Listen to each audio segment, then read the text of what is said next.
Greetings, fellow armchair Imagineers. Tiki here. And Blue Dragon 5.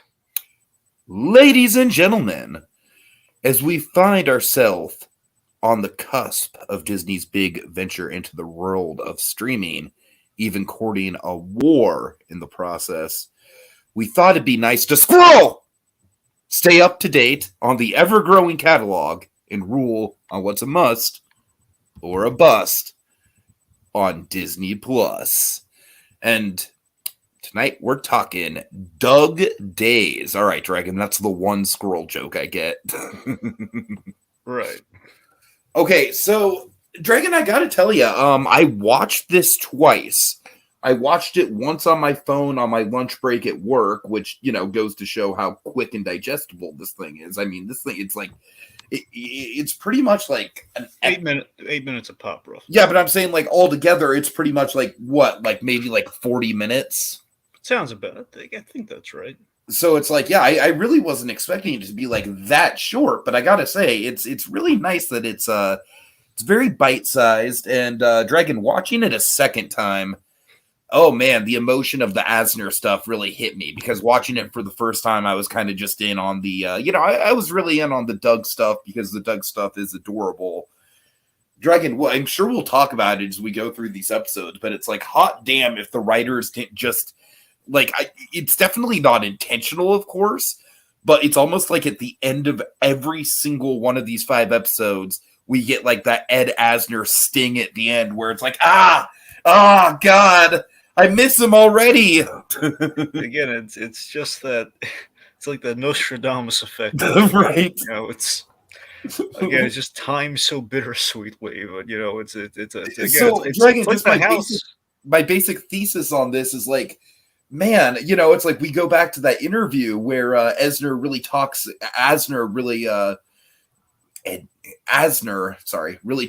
so fondly about, not the married life stuff, which is great, but more so the dog and, getting over the tragedy.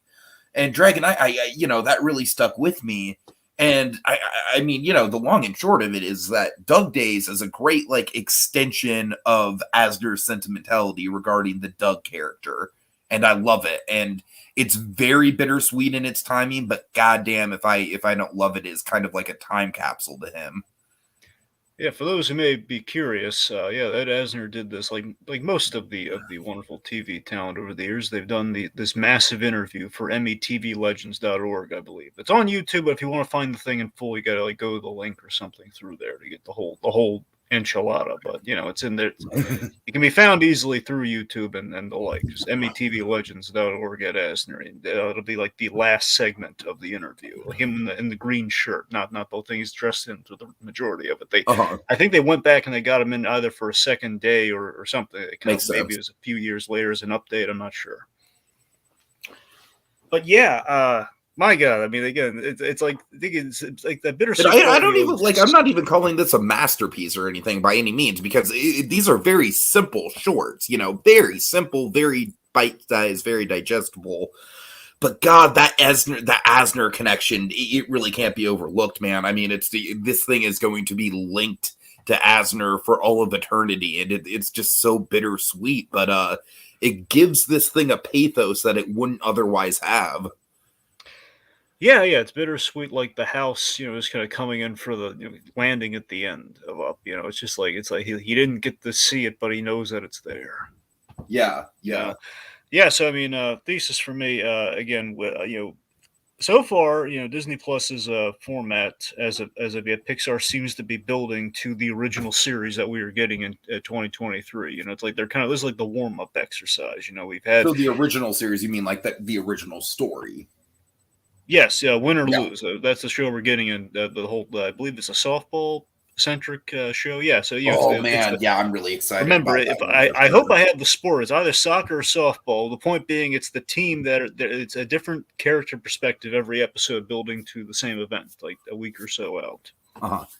Anyway, so yeah, it's I love that we're kind of building to that with kind of the Pixar series or series of shorts that we've been getting so far. With Forky asked a question, very by the numbers, like, okay, we got Forky. I don't know. Exactly, something nice, nice and loose, and then we've kind of upped the ante with Monsters at Work, and yeah, now this is kind of the next this is kind of the next step, and that this I think this is them along with Monsters at Work, but we won't tell until a season two. But I think this is them testing the sequel Space Waters with Up, which many people would say that's impossible. But again, as we've always kind of thought, you do it through shorts. That'd be the most acceptable way of doing that, and we've done it Sure. quite effectively. We this the film, of course, the odd thing with Up, of course, everyone was marveling at married life for so many years. We still are. Let's be honest. And I love that over the years, Up has developed such a following even beyond married life, and it's kind of exploded in pop culture. It's really just kind of elates my heart because there was a kind of a bit of a fear because that movie was so hard to sell. When you think about it, like, what's the movie called? Up? Okay, what's it about? Well, I'll tell you, Yeah, yeah. it's like one of the most difficult Pixar films to market. I mean, now we've kind of gone past that a little bit, but still, up there. Regardless, the thing I marveled at when this thing was announced is that okay, we are returning to this world 12 years later, and I think when I watched this thing, it hit the old familiar places from the gate. It just hit it just right. I mean, my God, it's wonderful. It's like five wonderful and heartwarming shorts that also lend credence to a very lovely final note for Ed Asner's, at least his voice work, because we know he's got like 13 plus other things that are going to come out posthumously, but still, as far as his voice work is, this is high a note as you can end out on, and wonderfully written and directed all by the voice of Doug, Bob Peterson, so Yeah. the co-director of Up. And we're going to talk a lot about Asner, but let's face it, this is Bob Peterson's show, man. It's like he wrote it, he directed it, and as much as we love Asner, it's like he is like Peterson is the star, is Doug. Like Doug is all over this. Of course, and again, it does speak to again in Up, like your standouts, which of course were Doug, very much a scene stealer, but obviously the heart of the film being Carl Fredricksen. So again, I love that we without just like contriving, like, okay, here's a new adventure, they're making the new house float. We're not doing any of that because it wouldn't make sense. Oh God, if they did that for an Up 2, it would be just the end, Dragon. Exactly. So that would be the end of Pixar. What I love most about this show, about these 5 episodes, which I mean, there is a bit. Let me put it this way: I highly doubt it. There is a very slim chance they broke this into 2 halves. I'm pretty sure this is it. I don't know. It's like it might not be because I don't want to promise. I don't want to guarantee anything, but it's like they've been doing weird things, like how they broke up the the behind the attractions. I know that's the thing. I mean, 5 feels like an odd number, right? Like I was surprised when I got to 5, and that was the end. So I am curious, and you did notice. I mean, bear in mind this was very last minute, obviously, which is part of the tragedy. But we did not have like in loving memory of Ed Asner kind of tacked on there. Oh my God, that's a good point. Remember though, it was like really fresh. It was like 3 days out. I don't know if they can do that. But it might be locked in like a queue or in the can or something. I don't know. So that might lend credence to maybe there's going to be another half, and they know about that. I don't know. But regardless, 5 very, very, very, very, very wonderful shorts. So, all right, that guy says 5 is the devil's number. Hey. Also, we have the Chooch. He says, "Sup, dudes? Haven't seen the show." Well, you should. I recommend it. It's a very solid continuation of Up, and it's of course, it's got some great Doug humor in it throughout, and then obviously one of Ed Asner's last voiceover performances. So I very much recommend it. I gotta tell you, so far Disney Plus, they've walked a really good line with kind of these Pixar continuations with Monsters at Work and Doug Days. We haven't crossed the line yet. Mm-hmm. Yeah. All right, so let's get into it, Dragon. Let's go to Squirrel. Yes. All right, so something we got to mention at the top, because this isn't all of them, obviously, but the opening just had me in record time. It captured the with heart the of blimp on sale. Yes, the sea soul, and of course set to the Spirit of Adventure theme from kind of the month's theme from Up. And again, I just love it. Just the opening just had me because it has that theme and just like this really sweet. It's like a short film in itself that starts off every episode. That's kind of hits you in the right spots. Carl sold the dirigible to to buy a house. It's unclear whether he moved out of Shady Oaks or we mistook the house at the end and the end credits up as this place. It doesn't really matter, but Mhm. the point being, he now has bought a house with Doug, and the sign got me. The sign just stabbed me in the heart with emotion. Just like it's the little house with the balloons, and just like the mailbox, and so Carl and Ellie, it's Carl and Doug. Yeah, And we got yeah. the Kevin and the little baby's weather vane. Right. Like, oh my god. It's like I'm already satisfied. The thing hasn't even started yet. All And right. again, So yeah, I don't necessarily want to go beat by beat through all these because I think they're pretty simple, but Squirrel, first of all, it introduces what do you think of the rivalry, like having the one singular squirrel as kind of like the main kind of arch nemesis for Doug throughout well, the here's something episodes. huge. We finally saw the squirrel that we've hyped up for a whole movie. Right. Squirrel, and yeah, it is an epic rivalry with Doug. Truly, It sort of has shades of Jack versus the raccoon. yeah, a little bit of that. Yeah, Not gonna say it's as good as that, just based on because that is just like as much as I bag on The Incredibles 2, that's it's a masterclass in physical comedy, man. It's up there with the best Looney Tune stuff as far as physical comedy and animation goes. It is a phenomenal sequence in that film. Yeah. So, all right. Anyway, so yeah, I love this. We give the squirrel like a really great bit. Almost, I'm trying to think back. Is it every episode or? Yeah, I think it's every episode. Yeah, I want to say. I'm pretty sure. I know it's 4 out of 5. I'm just trying to think if it's all. No, yeah. So yeah, no, he is in all 5. Oh yeah, oh god, he is. He's. I was thinking if he's in the flower one, but he is. He's yeah. He's got a very memorable role in the flower. That's what I'm saying. So every episode we have a memorable bit, which is great. So I love like in this case we kind of went really big with the squirrel thing. We're okay, classic rivalry, and after he loses his nuts, he's suicidal. It's like, well, I'm done. He wants Doug. He puts his head in Doug's mouth. Okay, go ahead. And you know what? As weird as it is, this show it's very very sweet. But man, as far as the squirrel goes, it has a mean streak to the humor that we'll get into.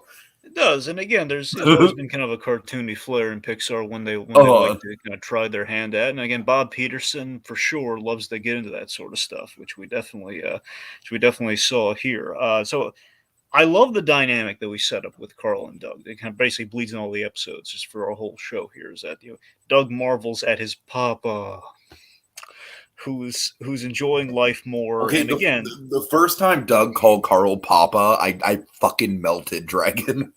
I will call you Papa. You are like a father to me. I melted. I was just like, with the Asner context in mind, I was just like, oh my god, Yeah, again, it's so lovely that Doug has a kinder master than Muntz. Yeah, no, totally, and I love that we pay that off in the last episode.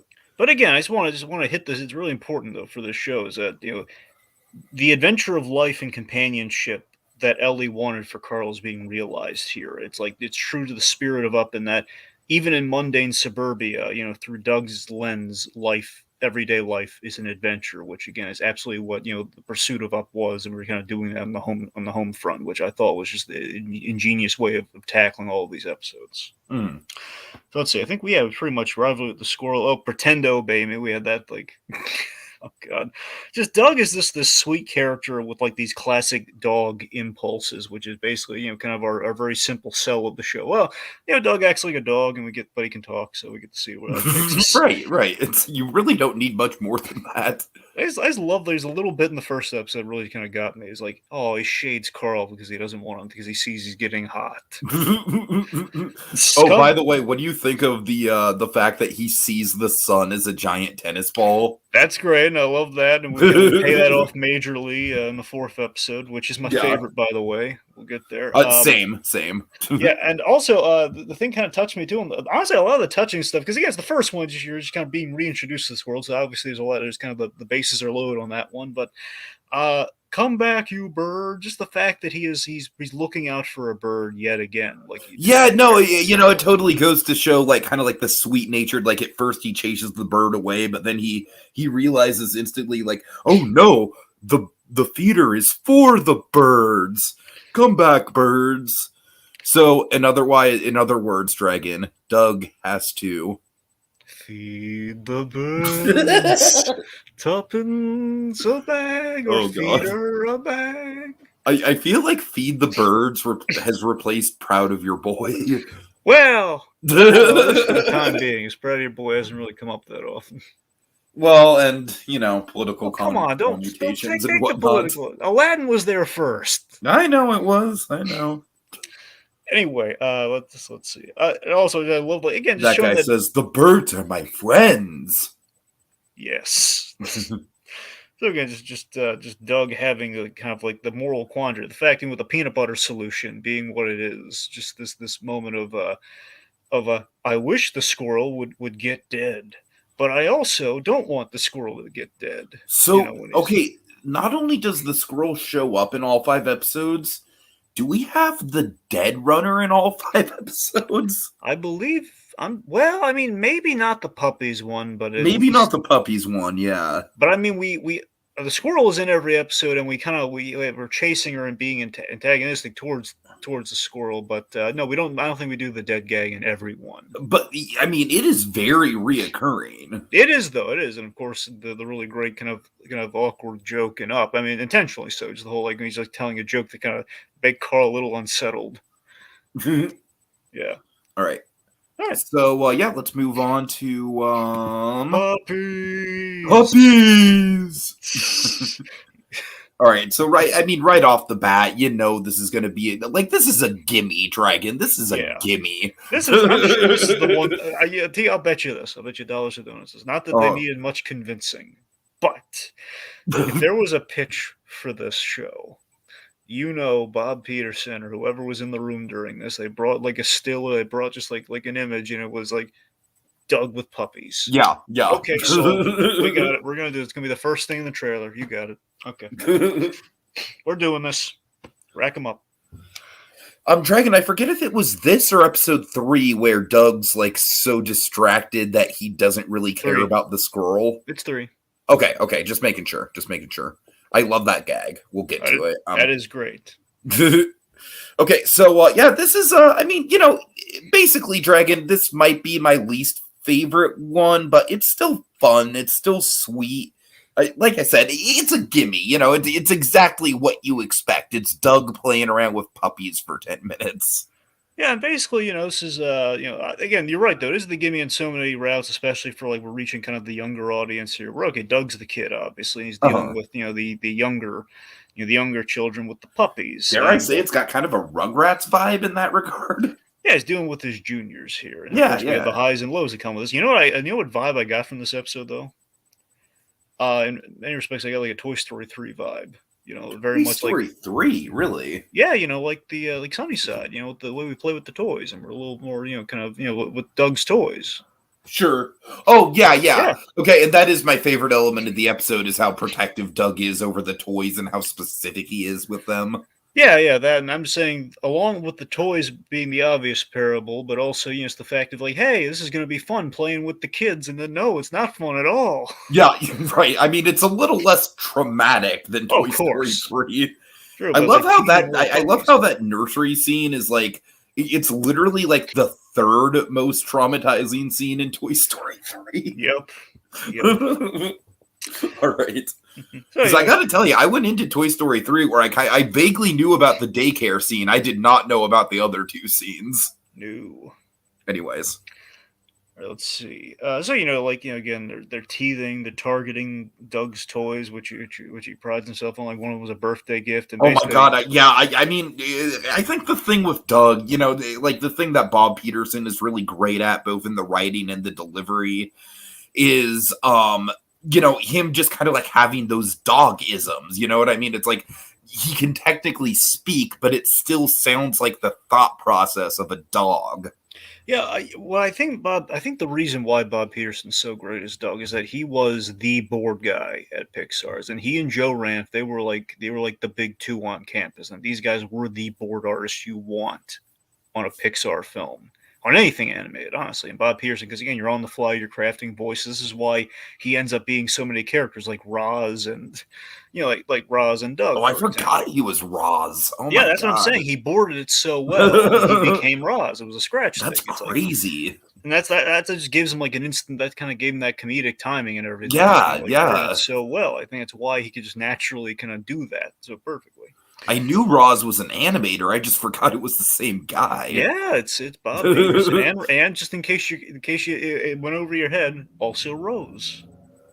Well, thanks for that, Dragon. Thanks I for the know, I know it's clarification. very confusing. I know. It's I'll put that down in my notes. I know. I just want to make sure you don't lose it. Okay, it's important. Okay, there's going to be a test, and I want you to fail. God. All right, because then you have to take it all over again, like in 3 weeks, and you don't want to do that. Okay. All right. Don't mark it down. Okay, anyway, so, Right. I do in this. Sorry, back in all seriousness, back to the puppies thing. So there wasn't a moment in this episode that did kind of struck me on the rewatch. Like, this is a Cosgrove moment. Oh God, a Cosgrove moment. Okay, Yes. tell me. Okay, so Doug is again. He's being he's play tortured with the puppies. He's like, they're spinning me around. Mhm. And on the inside, Carl's kind of witnessing this as he's reading the paper. Cute. yeah, I did think about it in the moment, but yeah, that to me is a little Cosgrove-esque. Yeah. Yeah, and obviously, of course, Cosgrove very much mined from Ed Asner, so very easily to kind of slip in a few Cosgrove moments. I'm just saying. All right, so let's see. I love. Here's something too is with the dog toys. Outside, just like the stuff we just destroying them and everything. Is I love how we set them up story wise within our 8-minute kind of thing here. Is that so? We set up the toys at the top. He's playing with 5 toys, ergo 5 puppies. Then of course he walks on one which squeaks, which wakes the energized puppies who went down for a nap up again. So the madness starts all over. Now they're targeting the toys. And then, of course, our payoff where he gives them his most prized little piggy toy. Oh my God, the piggy toy was freaking adorable. My little piggy. They should sell those at Disney parks. Yeah, they should. All right, Disney should corner a market on pet toys, man. They do good at that market. Just saying. They probably would. I mean, think of all the Dalmatians merchandise. Yeah, I mean, just think of. I don't know. I don't want to encourage like a very monopoly driven company to get even more monopoly driven, but just saying. I imagine. Just think of all the customization possibilities, Disney. Anyways, thought of a dumb visual. You want to hear it? Oh God, yes. You're gonna love this, but just don't get too distracted by it. Right? Okay. Mickey Mouse as the symbol of the corporate entity, and basically almost like Blofeld, and the cat. He's basically doing he's doing like the petting to Bob Chapek's bald head. Okay. All right. Okay. Just like dear God, idea. That should be in the New York Times, Dragon. That's some good visuals. Yep. Okay. Can we move on? Pixar making cute menacing yet again. We went from sure. We have like a barricade of furniture. It's like we made like a bird in a bug's life, like the T-Rex from Jurassic Park, and we're making these puppies like zombies. Do you know that there's a new Mandela effect where people remember A Bug's Life 2 happening? Are you kidding? That's ridiculous. I know. It's weird. I don't subscribe Bugs to it, Life 2 is very clearly a Toy Story 2 blooper. That is as far as that went. Well, either that or I was thinking like maybe they saw like one of those like Bugs Life ripoff, like those really bad bargain bin Pixar ripoff movies, possibly. Oh God, it sounds. Or they just confused Ants with a Bugs Life sequel. Well, Ants doesn't even have a sequel. I know. All right, so but also the squirrel bit was really nice. Then we'll move on. So the squirrel bit where we have like the puppies were in fear of the squirrel, and Doug asserted himself as the alpha. And of course the squirrel is completely unfazed. Okay, I'm bored. I'm out of here. All right. Let's get to smell. So I really like how. I really like how visually we demonstrate the smell in this episode. Again, I feel like visually we do a lot of like it's very low key, but it's clever. The fact that the sun is a giant tennis ball, and then the smell stuff that we do here. Yeah, imagine this, Tiki. You have to respect this episode because you only have there's only so much you can do with the five senses Uh-huh. in the field of animation. Of course, smell, I imagine, would be the most difficult of those five senses because touch, I mean, you could do something visceral, but smell's really difficult. I think we pulled it off here. Taste is food animation, I guess. That's what Would I'm that saying. qualify Taste as is. taste? I mean, again, we did taste excellently in Ratatouille. I mean, we got Oh taste, yeah. Oh which God, again of course.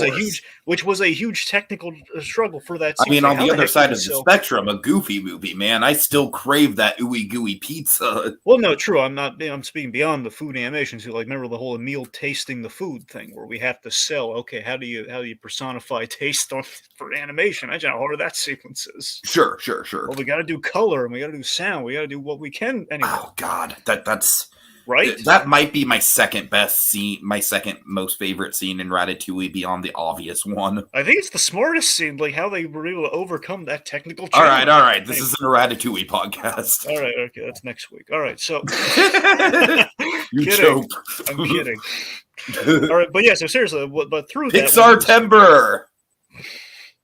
anyway.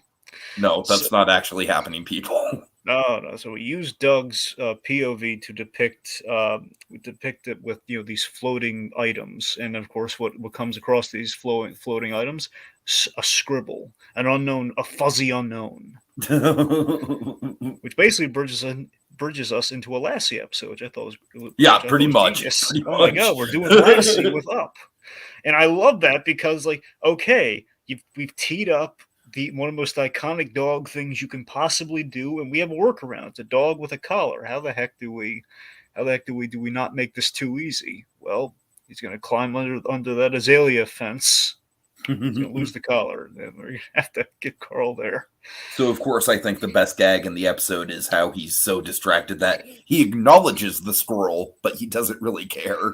Yeah, and the squirrel's like toss that squirrel truly is the antagonist. That squirrel's like he's instigating. He's like I'm gonna toss these nuts. I don't know what the squirrel's problem with Doug is, man. It's like it's a nature. Well, I mean, to be fair, I'm sure Doug probably antagonized him first. I'm guessing. Yeah, but you think the squirrel would just say out of his way? It's like no, I'm gonna go out of my way to like antagonize. Yeah, that's true.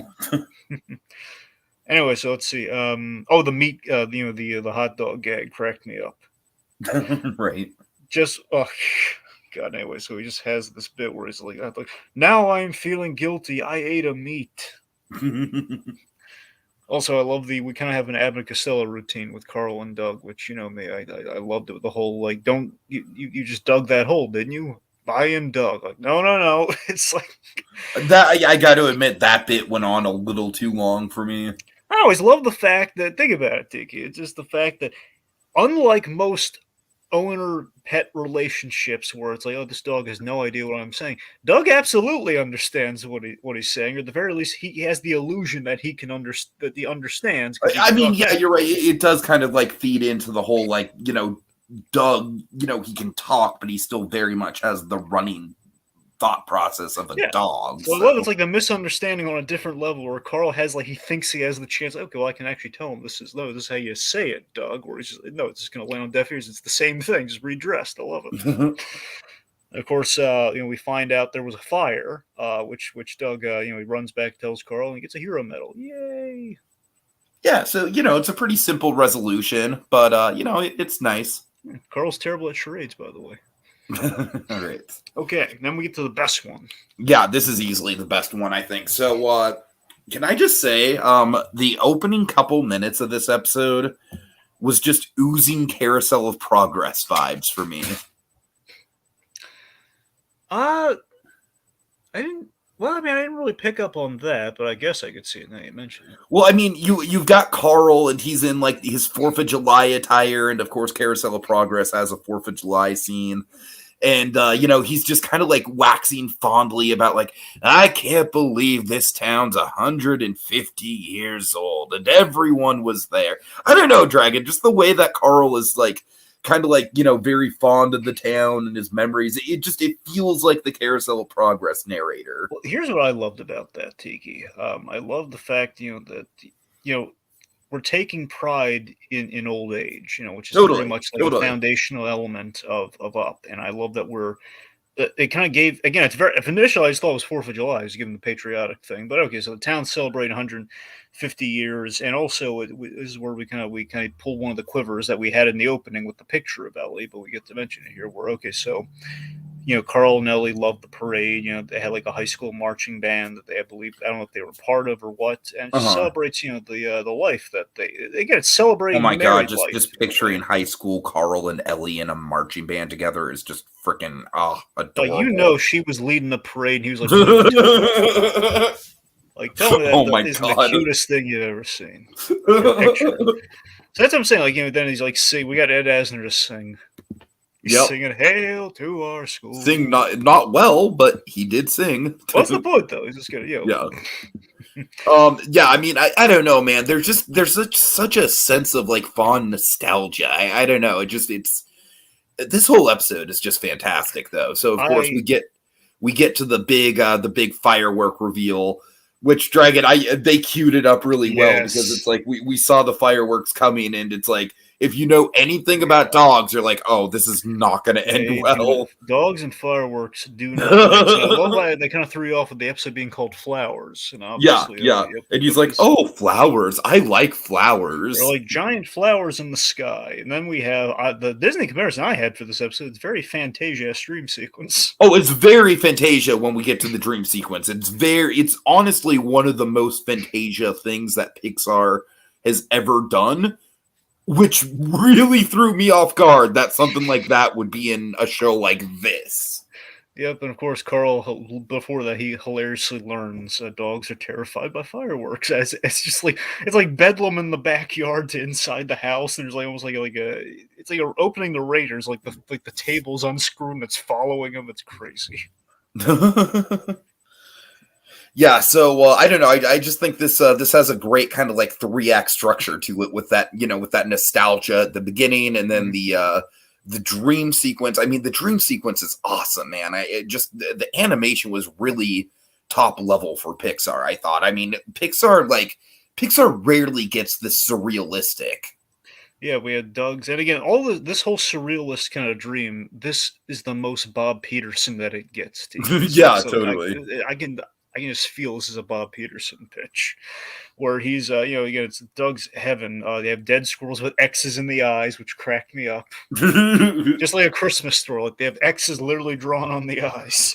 Like all these foul smells he's rolling around in. We have like the very, like the vet closed forever. Like that's how I know that is a Bob Peterson joke if I ever saw one. Right there. Vet closed forever. And of course the tennis ball solar system with the toys, and then we have the bioluminescent azaleas and Carl wearing a giant flower. Then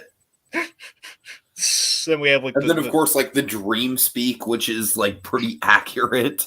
Yeah, they go blah blah blah, blah, the gibberish. Yeah.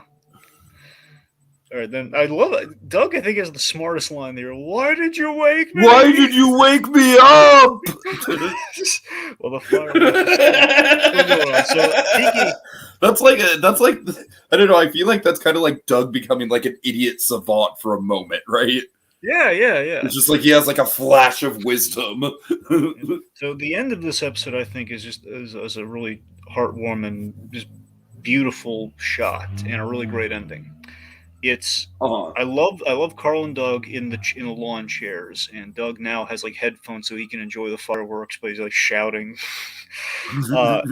It's such a cute solution after all the terror and chaos and everything, and just the whole I am brave now. And just Carl's like tossing aside as like, yes, you are. And well, you know what's great about that is that Carl kind of gave like an offhand like, you're sure brave, Doug, to be going around to new places. You're a brave dog at the beginning, and then that's like that's the payoff. I don't know. I feel like it's a very simple formula, but it works. I agree, and also like the oohs and ahs at the end too, the two both enjoying it. Ooh, ah, that's like the most folksy thing I could imagine for Carl and Doug, and I love it. All right, so call Dr. Insano, Dragon. We're about to do some science. Blinded me with science. All right.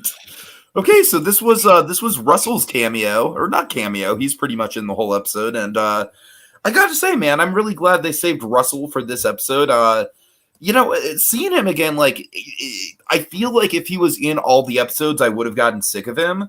But just seeing him in the one episode, it was kind of like, hey, there he is. Would you like to know why they used him sparingly? I mean, is it a voice actor thing, maybe?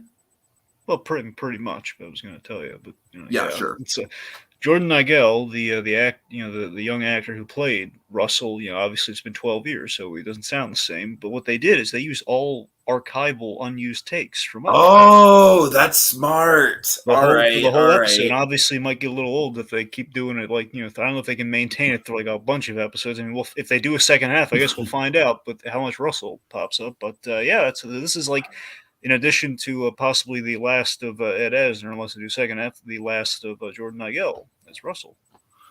Yeah, I mean, I was gonna say like maybe they could do the show where Russell takes care of Doug now, but no, I guess they can't. Well, I mean, they could. They just have to it worked for Dash. I mean, it's not off. Yeah, you're right. It did work for Dash. I'm just saying, I'm saying this is like kind of adds an extra special quality to this first half. Sure. At least yeah, because I was saying like, oh man, they like I didn't know how they did it. Like I archival footage absolutely makes sense. I don't know why I didn't instantly think of that, but I was like, oh, that's got to be the same kid. That is not a recast. Mm-hmm.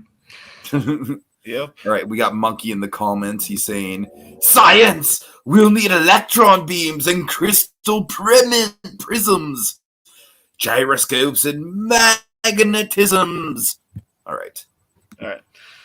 So yes. So what do you think of the whole conceit of the talking animals? Did you think it went a little too far? I thought it went a little too far. I mean, yes, but it didn't bother me because it makes sense at the end. They kind of Russell took some stuff out of the big dirigible.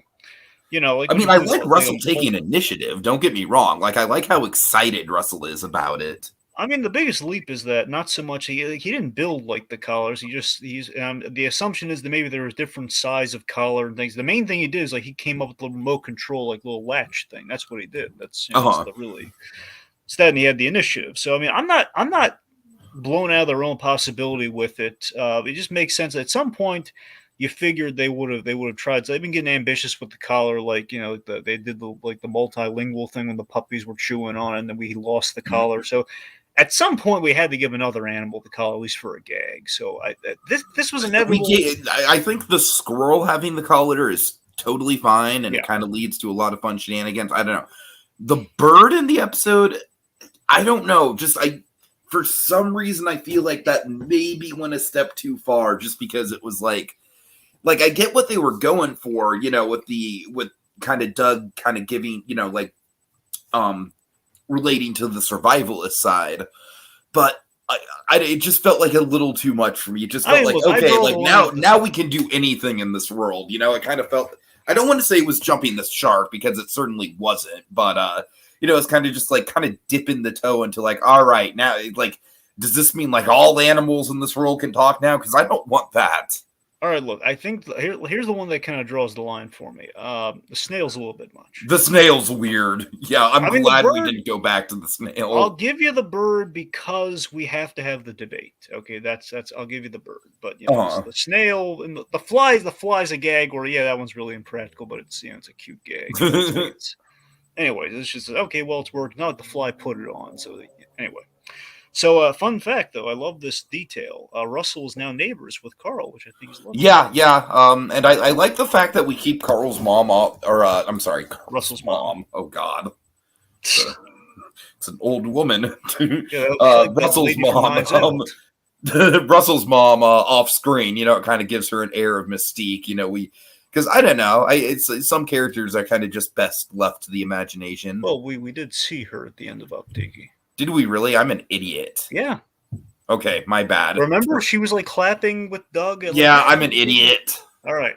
So, but here's something though. An air of mystique. Ooh, you never see her because she's a representation of his missing father and his abandonment. No. I'm Carl a freaking pretentious moron, Dragon. I'm sorry. No, Carl is the missing father figure, though. You're right. I know.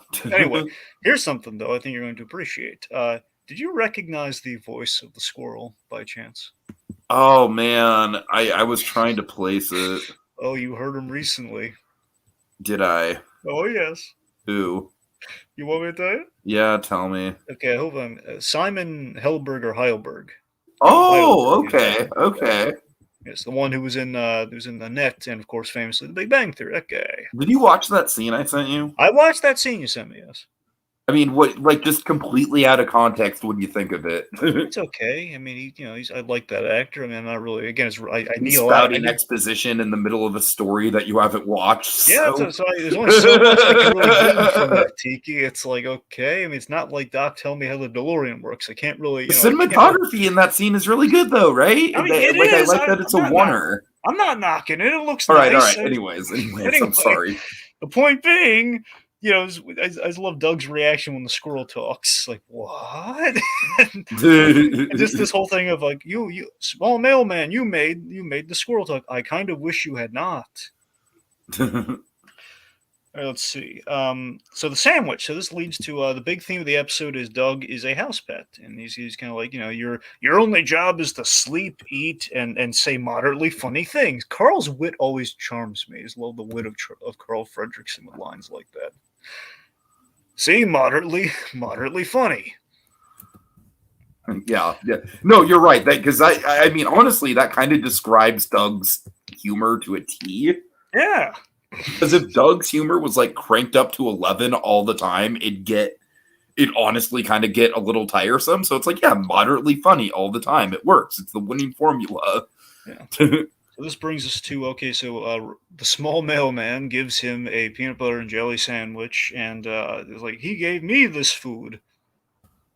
Where now you have it's the blue jay makes the point like I need it to feed my babies, and the squirrels like I need to get fat for the winter, else I'm gonna die. You're just a pet. You're nothing but a pet. And I love Doug. He kind of sacrifices the sandwich for the greater good because he's been in their shoe. Well, he's been in their paws, their respective feet. So however that. Anyway, he's been in their position before, and he's been locked out of his pack. So he gets that they're tough times. And I love this little empathetic. Makes that empathetic choice. And Carl and Russell, they bear witness to this moment. Like they unlock the thing, which then brings us to a wonderful close with the moment. Yeah, so I've got this written down. Let me fix the image. I don't know what's going on with this image right now. I see a bright light. Well, oh God, don't joke about that. I'm serious. What? Okay, so yeah, I have this written down. But Dragon, my God, it like the first time I watched it, I kind of had like an oh, that's cute. Second time I watched it, I was like, oh God, oh. Yeah, this is a final line just like tears me up though. It's like it's so. I mean, like, look, it almost kind of like I would definitely enjoy more of this show if we do have another 5 episodes coming. I will gladly take it. Yeah, but my God, this would be just such a perfect last Carl line to go out on. Yeah. All right. I'm sorry. Do you have anything else to say about it? Well, just the fact that again, it just Carl having a positive spin for just an answer to like, am I just a pet? And just and him starting off with just like you're my dog, and I mean, it just speaks to everything that Asner loved about the Doug character. It's beautiful. And again, it's in those interviews he always had such reverence for Doug. And it's like an offhand, like, oh, I love that dog. It's like, and it was just a beautiful final note to hit. Truly, it was just this the wonderful. Like, put it on a bumper sticker if he had like it is the best clip he could have gone out with. All right. Any other final thoughts on the show as a whole, Dragon? Because I'm just going to read the quote and then end the broadcast. Right. Just again, I'm so pleased with this. I mean, my God, it's 5 shorts, but they are 5 shorts. Is just kind of they kind of. I mean, because honestly, look, even if Asner were around, it would have hit me. I have a huge Up is always like my second. This is like something like a monolithic ranking where I always have like the original Toy Story followed by Up. Those are my 2 favorite Pixar films. It's going to take a whole lot. I mean, a lot to change that. I mean, something that hasn't happened in decades.